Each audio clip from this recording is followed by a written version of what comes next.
Shalom, Bapak Ibu, Saudara yang terkasih di dalam Tuhan. Pagi hari ini kita akan melanjutkan pembacaan firman Tuhan dari Injil Yohanes pasal yang ke-15. Kita membahas satu bagian, satu perikop tentang pokok anggur yang benar. Nah, kita akan melihat bagaimana kalau ranting itu menempel di pokok anggur yang benar, maka dia akan menghasilkan buah yang lebat, yang baik, yang dapat dinikmati. Tetapi pokok anggur ranting ya yang tidak berbuah, tidak menghasilkan apa-apa akan dipotong ya, dipisahkan dari pokok anggur itu. Kita akan membaca firman Tuhan secara bergantian. Ayat yang pertama saya akan membaca, ayat yang kedua Bapak Ibu dan saudara yang terkasih dalam Tuhan. Ya. Perikopnya pokok anggur yang benar, firman Tuhan berbunyi demikian. Akulah pokok anggur yang benar dan Bapakkulah pengusahanya. Setiap ranting padaku yang tidak berbuah dipotongnya, dan setiap ranting yang berbuah dibersihkannya, supaya ia lebih banyak berbuah. Kamu memang sudah bersih karena firman yang telah kukatakan kepadamu. Tinggallah di dalam aku dan aku di dalam kamu, sama seperti ranting tidak dapat berbuah dari dirinya sendiri kalau ia tidak tinggal pada pokok anggur. Demikian juga kamu tidak berbuah jikalau kamu tidak tinggal di dalam aku. Akulah pokok anggur dan kamulah ranting-rantingnya. Barang siapa tinggal di dalam aku dan aku di dalam dia, ia berbuah banyak, sebab di luar aku kamu tidak dapat berbuat apa-apa.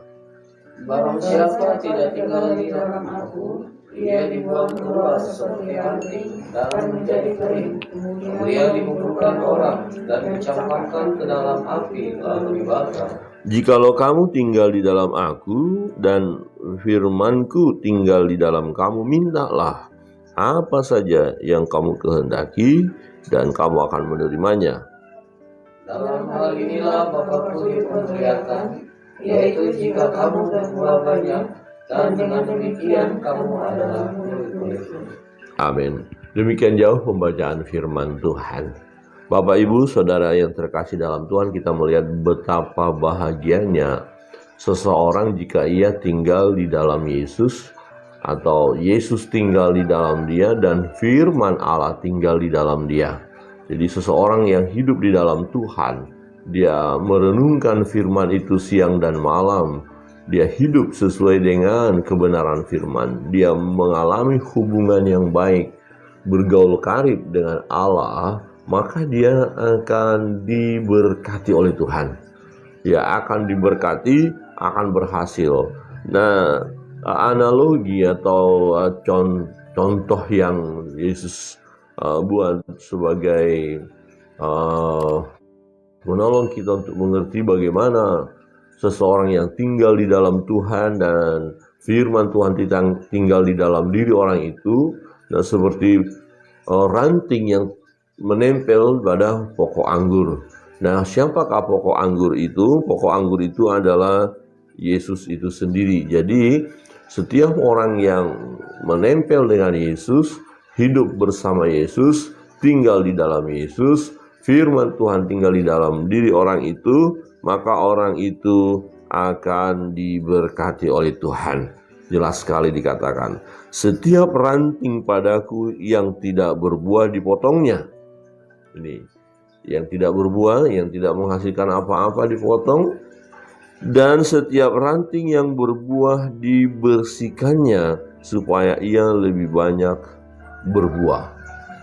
Jadi kalau ada orang yang berkata dia sebagai pengikut Kristus tapi tidak berbuat apa-apa, ya maka itu akan dipotong, itu akan dipisahkan, akan disingkirkan. Gambaran ini sama seperti orang yang mendapatkan talenta, ya, yaitu orang yang dapat satu talenta tapi kemudian tidak dikembangkannya, dipendamkannya dan tidak menghasilkan apa-apa, maka hamba yang tidak setia ini akhirnya dicampakkan, ya, diusir, dan talenta itu diambil daripada dia. Jadi ranting yang tidak berbuah, ya ini yang tidak menghasilkan apa-apa, ini tidak berguna. Nah, ini harus dipotong dan dipisahkan, sehingga ini kalau kita lihat pokok anggur, ya, mungkin ada ranting-ranting kok lebat-lebat tapi nggak ada hasilnya, ini maka digunting. Jadi harus dibersihkan, pokok anggur itu harus dibersihkan. Jadi ranting-ranting yang tidak bergunanya di mana letaknya, itu tidak berbuah, maka itu dipotong, kemudian dibuang.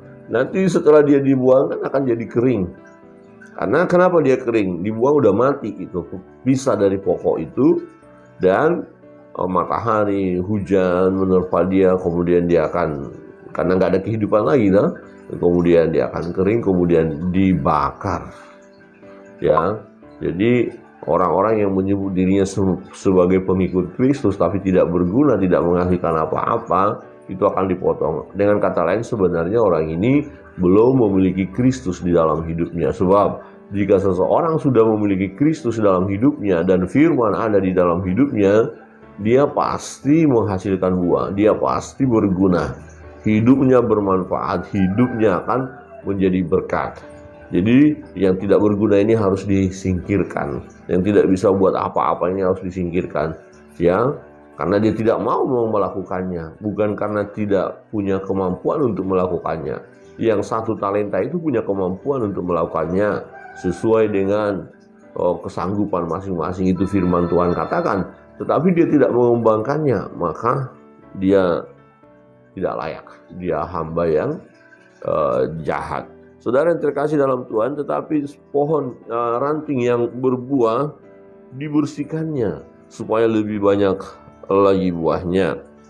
Nah, untuk itu, ya, ranting yang berbuah itu akan memang terus menghasilkan, ya, menjadi berkat karena dia diberkati oleh Tuhan. Nah, dikatakan, tinggallah di dalam aku dan aku di dalam kamu. Sama seperti ranting tidak dapat berbuah dari dirinya sendiri kalau ia tidak tinggal pada pokok anggur, demikian juga kamu tidak berbuah jikalau kamu tidak tinggal di dalam aku. Jadi ini mudah sekali kita pahami. Kalau kita tidak menempel dengan Kristus, kita nggak bisa buat apa-apa, sebab sumber kehidupan itu, sumber keberhasilan itu, ya, ada di dalam Kristus. Jadi satu kerugian besar bagi seseorang jika dia meninggalkan Kristus. Ya, suatu kerugian yang besar kalau seseorang tidak mau menempel dengan Kristus. Kalau dia tidak mau menerima Yesus sebagai Tuhan dan Juru Selamatnya secara pribadi, itu adalah kerugian besar. Nah, satu kebahagiaan bagi kita kalau kita percaya Yesus. Suatu anugerah kalau kita bisa menempel terus pada Yesus. Karena di luar Yesus kita tidak bisa buat apa-apa. Nah, karena kita menempel di dalam Yesus dan harus terus menempel dalam Yesus, tinggal di dalam Yesus, tinggal di dalam firman-Nya, ya, maka kita akan berhasil. Ya, demikian juga kamu dikatakan tidak berbuah apa-apa jikalau kamu tidak tinggal di dalam aku. Jadi di luar Yesus kita nggak bisa buat apa-apa. Tapi kalau kita tinggal, ya, di dalam Yesus, ranting yang menempel di pokok anggur yang benar itu, dia akan terus menghasilkannya, ya, akan berhasil dalam hidupnya. Ayat 5 berkata begini, akulah pokok anggur dan kamulah ranting-rantingnya. Barang siapa tinggal di dalam aku, hidup bersama Tuhan, hidup di dalam Tuhan, mendengarkan suara Tuhan, mengikuti perintah Tuhan, mengandalkan Tuhan dalam hidup ini, berserah terus kepada Tuhan, berseru kepada Tuhan, ya, tidak mengandalkan kekuatan diri sendiri, maka orang ini akan berhasil. Diberkatilah orang yang mengandalkan Tuhan, itu firman Tuhan katakan. Tapi terkutuklah orang yang mengandalkan kekuatan manusia, kekuatan dirinya sendiri. Itu sebabnya kita harus menempel kepada Yesus, seperti ranting yang menempel dengan pokok anggur yang benar. Barang siapa tinggal di dalam aku dan aku di dalam dia, ia berbuah banyak. Ia berbuah banyak. Jadi orang percaya pengikut Kristus yang hidupnya ya selalu mengandalkan Tuhan, mengikuti firman Allah, maka orang ini akan berhasil menghasilkan buah yang lebat. Ya, dia akan menjadi berkat bagi banyak orang karena dia diberkati. Jikalau kamu tinggal di dalam aku dan firman-Ku tinggal di dalam kamu, mintalah apa saja yang kamu kehendaki dan kamu akan menerimanya. Di sini letaknya Bapak Ibu. Loh, kok bisa tinggal di dalam Yesus, kok bisa berbuah banyak? Ya, karena kita minta apa saja kepada Yesus, Yesus berikan kepada kita. Ya, apa saja yang tentu yang sesuai dengan kehendak Allah ya. Bukan kita mau minta sesuatu untuk kita melampiaskan hawa nafsu kita, bukan, itu tidak akan Tuhan kasih. Tetapi kita minta sesuatu yang memang kita butuhkan, yang kita perlukan, dan itu sesuai dengan kehendak Allah, artinya tidak melanggar firman, maka Tuhan berikan. Jadi apa yang mau kita minta? Apa saja dikatakan, mintalah apa saja. Kenapa kita begitu bebas meminta apa saja kepada Yesus? Karena kita menempel di dalam Yesus, karena kita tinggal di dalam Yesus. Jadi kita nggak perlu ya mencari tempat lain untuk mengadu. Ya, jangan kita meminta sesuatu kepada kekuatan-kekuatan lain. Ya, datanglah kepada Yesus. Minta saja, Tuhan bilang, apa saja yang kamu kehendaki. Apa yang kamu kehendaki, apa yang kamu inginkan, apa yang kamu butuhkan. Ya, saat ini apa pergumulan kita? Kesusahan apa yang kita hadapi? Pergumulan berat yang macam apa itu? Nah, kami datang kepada Tuhan Yesus, berseru di dalam nama Yesus. Tuhan, tolong kami. Persoalan ini, Tuhan, tolong kami.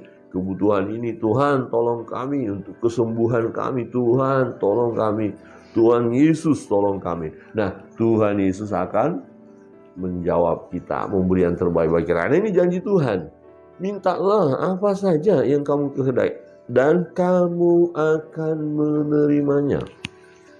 Bukan mudah-mudahan kamu terima, bukan, kamu akan menerimanya. Dalam hal inilah Bapakku dipermuliakan, yaitu jika kamu berbuah banyak, dan dengan demikian kamu adalah murid-muridku. Jadi kita berbuah banyak. Loh, apa maksudnya berbuah banyak? Kita berbuah banyak, ya menghasilkan buah. Ya, jadi berkat. Orang lain bisa menikmati kehidupan kita bersama dengan Kristus. Ya, kalau nanti kita membaca Yohanes 15 ayat 16 dikatakan bahwa ketika Yesus memilih kita dan kita ditetapkan untuk pergi dan menghasilkan buah. Nah, menghasilkan buah itu dalam Yohanes 15 ayat 16 itu di mana kita bisa membawa jiwa-jiwa baru kepada Tuhan. Melalui hidup kita ada orang yang datang menyembah Dia. Ya. Nah, dalam hal inilah Bapakku dipermuliakan, yaitu jika kamu berbuah banyak. Jadi kita berbuah banyak, ada orang yang menikmati dan akan memuji Tuhan. Misalnya begini, kita diberkati oleh Tuhan dengan keuangan. Ya, kita ada dana. Kemudian kita melihat ada banyak orang yang susah, sulit. Ya, kemudian kita membantu mereka. Ya, kita mampu kan, kita ada kemampuan untuk itu. Karena Kristus tinggal di dalam kita, kita berbuah banyak. Akhirnya kita berbagi, bersedekah. Ya, waktu kita membagi, orang yang menerimanya itu memuji Tuhan. Nah, misalnya ada 10 orang yang kita bagi, maka 10 itu memuji Tuhan. Nah, kalau misalnya kita bagi lagi menjadi 20 yang memuji Tuhan. Nah, maka dikatakan kalau 20 yang memuji Tuhan, 20 yang mempermuliakan nama Tuhan. Jadi buah kita ya itu terlihat jelas seberapa banyak orang memuliakan Tuhan. Ya, memuliakan Tuhan. Jadi kalau misalnya kita ini orang kaya ya, punya tapi gak pernah berbagi. Nah, orang tidak akan memuliakan Tuhan dengan kekayaan kita. Tapi kalau kita kaya dan kemudian berbagi, wah, ini memuliakan Tuhan. Kita pintar. Nah, dengan kepintaran kita menolong orang lain, maka orang lain memuliakan Tuhan. Ya, kita kuat, kita bisa membantu orang lain. Ya, kekuatan kita nggak kita sia-siakan, tenaga kita yang kuat itu kita pakai untuk membantu orang lain. Nah, berarti orang-orang lain akan memuliakan Tuhan melalui hidup kita. Nah, disinilah keindahannya ya, di mana orang yang menempel dengan Kristus, tinggal bersama Kristus, dia akan menghasilkan buah. Dan ketika buah itu ya yang kita hasilkan itu dengan lebat, berbuah banyak, dan di situ ya dikatakan apa? Bapa dipermuliakan. Nah, kita pun tadi menghasilkan buah yang banyak bukan karena kekuatan kita. Ya, ranting tidak dapat berbuat apa-apa kalau dia tidak menempel dengan pokok anggur itu. Jadi kita yang menempel, Tuhanlah yang membuat kita berhasil. Jadi keberhasilan, berkat-berkat, segala sesuatu yang kita miliki itu bersumber daripada Tuhan.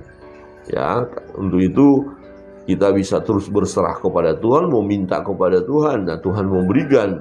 Nah, ketika diberikan, ya kita nggak menikmati untuk diri sendiri, artinya. Jadi kita berbagi dan disitulah ya nama Tuhan kita dipermuliakan. Wah, puji Tuhan, dia rupanya orang percaya, orang Kristen, baik sekali dia membagikan berkat. Oh, dia menolong, ya dia membimbing dan seterusnya. Bapak Ibu Saudara yang terkasih dalam Tuhan, mari kita tetap tinggal di dalam Kristus.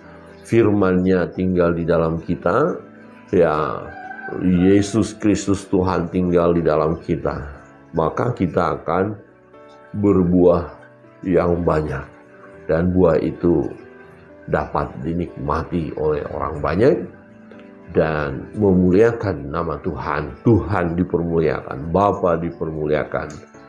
Kiranya kebenaran firman Tuhan ini menolong kita, apapun tantangan, persoalan, pergumulan yang kita hadapi, jangan sampai kita meninggalkan Kristus. Jangan sampai kita tidak menempel kepada Dia. Menempellah terus, tinggallah di dalam Dia, kemudian hasilkanlah buah-buah yang lebat. Nama Tuhan dimuliakan. Kiranya kebenaran firman Tuhan menolong kita dalam setiap perjalanan hidup kita untuk terus mengandalkan Tuhan dalam hidup ini. Apapun persoalan pergumulan, kita bisa datang kepada Tuhan.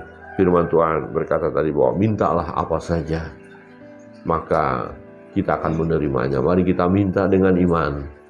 Apapun itu, kita minta, kita berdoa, Tuhan akan mengabulkan tepat pada waktunya. Kita naikkan satu pujian.